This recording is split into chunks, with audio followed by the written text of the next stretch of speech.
Hello everyone, welcome back to sleepy classes. और discuss कर लेते हैं सबसे पहले प्रीवियस ईयर क्वेश्चन यूपीएससी 2017 का, which is one of the implications of equality in society is the absence of.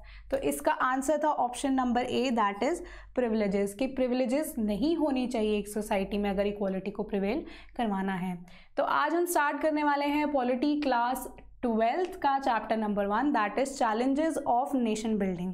And ये book जो है हमारे इंडिपेंडेंस से लेके अब तक के पॉलिटिकल सिस्टम को कैसे सेटअप किया गया था वो डिस्कस करता है। तो आइए चैप्टर 1 स्टार्ट कर लेते हैं। तो हिस्ट्री की बात करते हैं हम। सबसे पहले हमें ये पता है कि जब इंडिया इंडिपेंडेंट हुआ तो उसकी पार्टीशन कर दी गई पाकिस्तान और इंडिया में, and that was done on 14th and 15th of August of 1947। और ये पार्टीशन कब की गई? बाय द ब्रिटिशर्स की गई।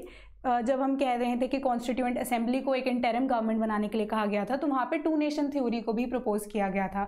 तो इसलिए मुस्लिम लीग ने जोर डाला, उसे एक्सेप्ट कर लिया गया। साथ ही साथ जो है फिर फर्दर 2 नेशंस को डिवाइड कर दिया गया, जिसके कांग्रेस बिल्कुल ही खिलाफ थी, बट अल्टीमेटली यही हुआ। तो हम देखते हैं कि चैलेंजेस क्या है एक इंडिपेंडेंट इंडिया में। तो हम ये देखते हैं कि जब एक देश आज़ाद हुआ तो बहुत ही सारा केओस था, किसी को नहीं पता था कि क्या करना है, क्या किया जाना चाहिए। तो जो पॉलिटिकल लीडर्स या प्रोमिनेंट लीडर्स थे वहाँ पे, उनके सामने बेसिकली 3 चैलेंजेस आए। First being shape the diverse nation. हम यही देख रहे हैं कि बहुत ही डाइवर्सिफिकेशन थी हमारे नेशन में, बहुत ही ज़्यादा लैंग्वेजेस के बेसिस पे, कल्चर के बेसिस पे बहुत ज़्यादा डाइवर्सिफिकेशन थी। इसलिए उन्हें शेप करना या साथ में मिलकर एक देश बनाने का एक सबसे बड़ा चैलेंज था। साथ ही साथ इस्टेब्लिश्ड डेमोक्रेसी।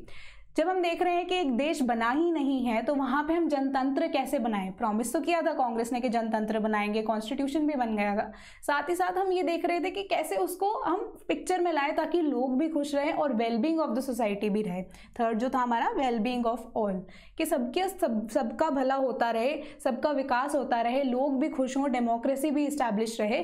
तो ये कैसे किया जाना चाहिए? तो इस चैप्टर में सबसे पहला जो हमारा इशू है that is shape the diverse nation, वो हम देखेंगे कि कैसे किया गया था, कि जो बहुत ज़्यादा बंटवारा हुआ था देश को, उसको हमने यूनाइट कैसे किया गया, वो हम पढ़ेंगे आगे।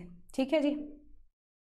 तो नेक्स्ट इज कि पार्टीशन ऑफ इंडिया, कि इंडिया की पार्टीशन, वही मैंने आपको बताया पहले कि पहले कोई ऐसा मतलब प्लान नहीं था कि पाकिस्तान और इंडिया को डिवाइड किया जाएगा, बट वही कैबिनेट मिशन के अंडर हम देखते हैं कि कॉन्स्टिट्यूएंट असेंबली में फर्दर जो है ये बात कह दी गई थी कैबिनेट मिशन के द्वारा कि ऐसे ही 2 नेशन थ्योरी जो है उन्होंने प्रपोज कर दी, जिसको कांग्रेस बिल्कुल ही अपोज कर रही थी। बट मुस्लिम लीग ने उसे एक्सेप्ट कर लिया कहीं ना कहीं कि उन्हें मुस्लिम मेजॉरिटी एरिया जो है मिल जाएगा, इसलिए हम पार्टीशन को एक्सेप्ट करते हैं। एंड फर्दर जो है इस चीज़ के ऊपर जो है काम भी शुरू हो गया और इंडिया को फाइनली डिवाइड कर दिया गया। तो ये है कि प्रोसेस ऑफ पार्टीशन कैसे हुआ, कि क्या क्या डिफ़िकल्टीज़ हुई, आइए जान लेते हैं। बहुत ही पेनफुल है, अगर आप पढ़ेंगे बहुत ही पेनफुल तरीके से इसे समझाया गया है या बताया गया है बुक में, बट फिर भी। तो सबसे पहली प्रोसेस में था कि मुस्लिम मेजॉरिटी बेल्ट को डिसाइड करना। तो मुस्लिम से बेसिकली कॉन्सेंट्रेटेड थे पंजाब वाले एरिया में और बंगाल वाले एरिया में, बट वो दोनों बहुत एक दूसरे से दूर थे और उन्हें यूनाइट नहीं किया जा सकता था, उन लैंड मासेस को यूनाइट नहीं किया जा सकता था। इसलिए बहुत ही डिफ़िकल्ट था कि ये डिसाइड करना कि मुस्लिम मेजॉरिटी बेल्ट या मुस्लिम मेजॉरिटी एरिया होगा कौन सा, जहाँ पे उन्हें डिफरेंट नेशंस में डिवाइड किया जा सके, इंडिया और पाकिस्तान को डिवाइड किया जा सके। सेकेंडली ऑपोजिशन बाय मुस्लिम एरियाज। कुछ ऐसे मुस्लिम्स थे वो इंडिया का ही पार्ट बन के रहना चाहते थे, वो चाहते ही नहीं थे कि जो पाकिस्तान और इंडिया बने। और उनमें से ही एक हमारे नॉर्थ वेस्ट फ्रंटियर प्रोविंस के लीडर खान अब्दुल गफ़ार खान, जिन्हें हम फ्रंटियर गांधी भी कहते हैं, उनका नाम भी आता है। कहीं ना कहीं उनकी आवाज़ दब गई एंड फाइनली उनकी आवाज़ को सुना नहीं गया और ये पाकिस्तान का पार्ट बन गया, that was north west frontier province. And large Hindu majority areas. अब हम ये देख रहे हैं कि जो एरियाज़ जहाँ पे हम देखते हैं कि बंगाल का जो हम बाद में ईस्ट पाकिस्तान बना और जो पंजाब का एरिया था जो वेस्ट पाकिस्तान बना, उस टाइम पे जो वहाँ पे मुस्लिम्स तो कॉन्सेंट्रेटेड थे ही थे, साथ ही साथ वहाँ पे हिंदू मेजॉरिटी भी बहुत ज़्यादा थी। तो यहाँ पे मारधाड़ वाला काम तो पक्का ही सबको पता था कि हो जाना था, बट ये डिवाइड करना या ये डिसाइड करना कि किस तरीके से बाइफर्केशन की जाए, ये बहुत ही बड़ा मुद्दा था। तो लोगों को ये खुद में ही नहीं पता था कि next day when they will wake up they will be either in Pakistan और इंडिया। तो ये चीज़ डिसाइड करना बहुत ही ज़्यादा पेनफुल प्रोसेस, कि लोग डिसाइड ही नहीं कर पा रहे हैं कि वो रहेंगे कहाँ। वो सुबह उठकर जब उठेंगे उनकी आंख खुलेगी, उन्हें यही नहीं पता होगा कि वो पाकिस्तान में होंगे या इंडिया में होंगे, उन्हें ये चीज़ के बारे में पता ही नहीं था। इसलिए अफरा तफरी मच गई। ये लोगों को ये डिसाइड करना था कि कहाँ जाना है और एरिया डिवाइड होगा तो कहाँ पे आएगा। तो इसलिए क्या किया गया, अफरा तफरी मच गई और बहुत ज़्यादा राइट्स भी हो गए, कम्युनल वायलेंस भी हो गए। तो इसके कॉन्सिक्वेंसेस क्या निकले? सबसे पहले कम्युनल वायलेंस देखते हैं हम कि हिंदूज़ और मुस्लिम्स के बीच में आपस में लड़ाई होती रही।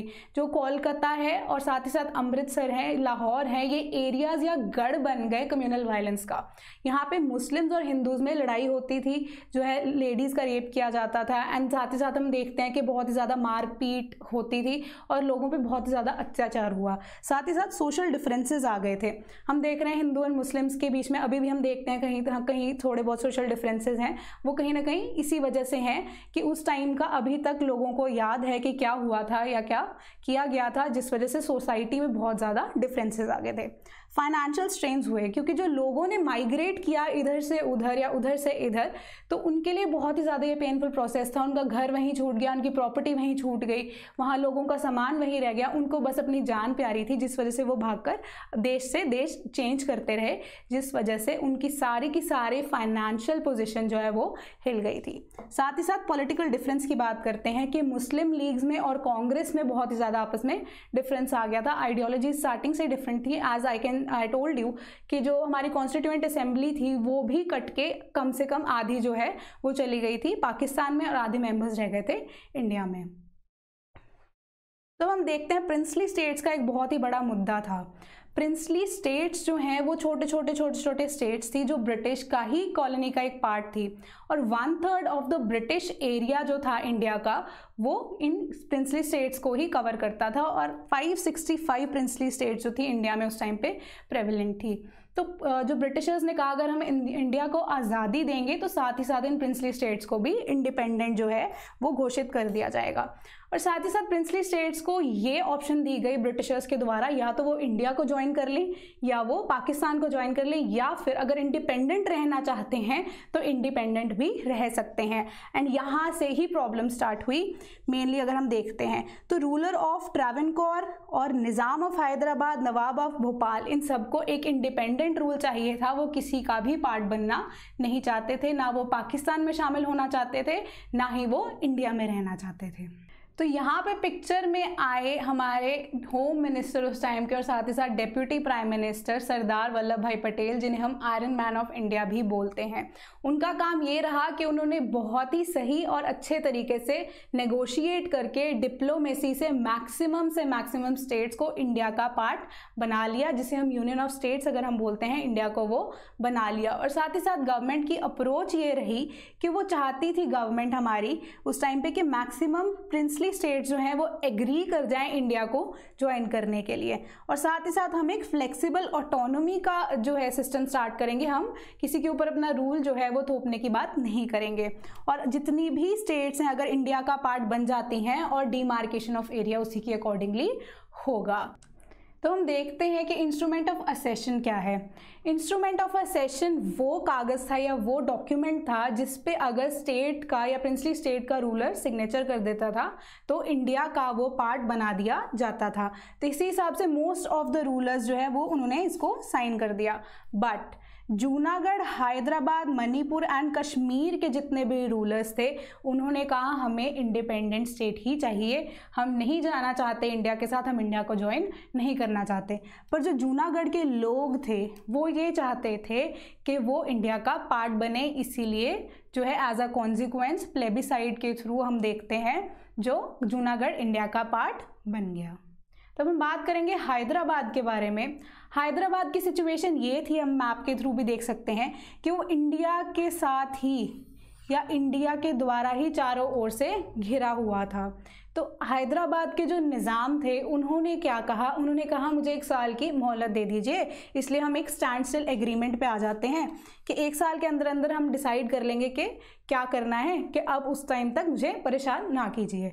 तो इसीलिए जो लोग हैं वो निज़ाम से बहुत ज़्यादा परेशान थे, जो निज़ाम की जनता थी, हैदराबाद की जनता थी, वो निज़ाम से बहुत ही ज़्यादा तंग थी। तो इसलिए उन्होंने क्या किया, रिवोल्ट किया। ठीक है, तो जो निज़ाम ने इसके जवाब में क्या किया, अपने राजाकार यानी कि अपनी आर्मी को इन लोगों को सप्रेस करने के लिए भेजा। लोगों के ऊपर अत्याचार किए गए, बहुत ही ज़्यादा लोगों को परेशान किया गया। तो इंडियन गवर्नमेंट ने ये डिसाइड किया कि 1948 में इंडियन आर्मी ने हैदराबाद के ऊपर अटैक किया और हैदराबाद को अपने कब्जे में ले लिया और अल्टीमेटली हैदराबाद ने सरेंडर कर दिया, जिसे हम क्या कहते हैं, ऑपरेशन पोलो। ये बहुत ही इम्पॉर्टेंट चीज़ है जो आपको याद रखनी है। साथ ही साथ हम मणिपुर की बात करते हैं। मणिपुर की सिचुएशन भी ऐसी ही थी कुछ। जो मणिपुर के राजा हैं उन्होंने एग्री कर लिया कि वो इंडिया को ज्वाइन करेंगे, बट साथ ही साथ ये कहा गया कि मणिपुर की अपनी ही एक लेजिस्लेटिव असेंबली होगी, यानी कि वहाँ पे कॉन्स्टिट्यूशनल मोनार्की होगी। तो इस चीज़ को जो डिस्कस किया गया वो जो है राजा जी ने खुद ही गवर्नमेंट ऑफ इंडिया से कह दिया, पर जो इलेक्शन के बाद लेजिस्लेटिव असेंबली बनी उनसे ये चीज़ पूछी ही नहीं गई, उनका ओपिनियन लिया ही नहीं गया इस वजह से। और साथ ही साथ लोग भी नहीं चाहते थे कि वो मर्ज करें इंडिया के अंदर, इसलिए इस पर कन्फ्लिक्ट उठा और बहुत ही ज़्यादा लड़ाई हुई एंड फाइनली इंडिया का पार्ट बन गया मणिपुर इन सितंबर 1949। तब हम डिस्कस कर लेते हैं रीऑर्गेनाइजेशन ऑफ स्टेट्स।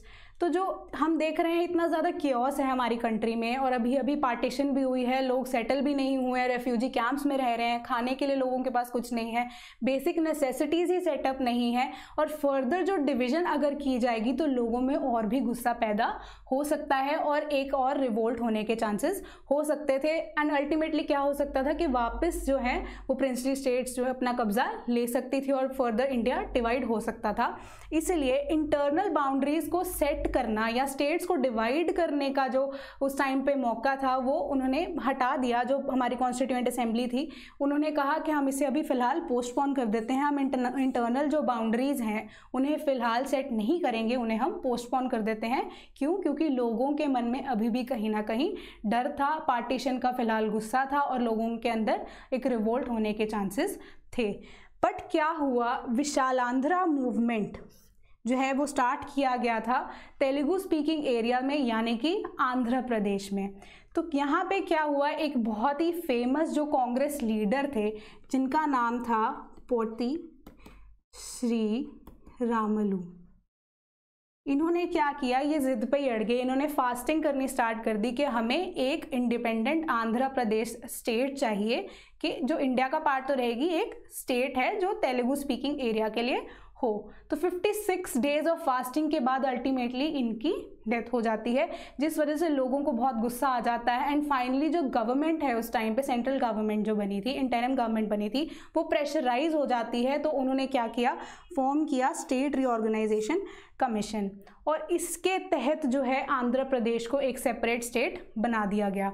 बट जो हमारी उस टाइम पे इंटरिम गवर्नमेंट थी वो इस चीज़ के हक में तो थी ही नहीं कि लैंग्वेज के बेसिस पे लोगों को डिवाइड किया जाए, क्योंकि फिर से लोगों की जो बीच की डाइवर्सिफिकेशन है या उनके बीच की जो दिलों की दूरी है वो दूर करना थोड़ा मुश्किल हो गया था। बट जो स्टेट रीऑर्गेनाइजेशन कमीशन की रिपोर्ट के अकॉर्डिंग और आंध्र प्रदेश में जो हुआ, तो इस हिसाब से मुहिम जो है वो तेज़ हो गई हमारे देश के अंदर। एंड फाइनली लिंग्विस्टिक बेसिस पे या लैंग्वेज के बेसिस पे हमने स्टेट्स को डिवाइड कर दिया। तो अब हम डिस्कस कर लेते हैं previous year question 2017। The main advantage of the parliamentary form of government is that. इसका आंसर नेक्स्ट, तो इसका आंसर हम डिस्कस करेंगे नेक्स्ट लेक्चर में। Till then, thank you so much.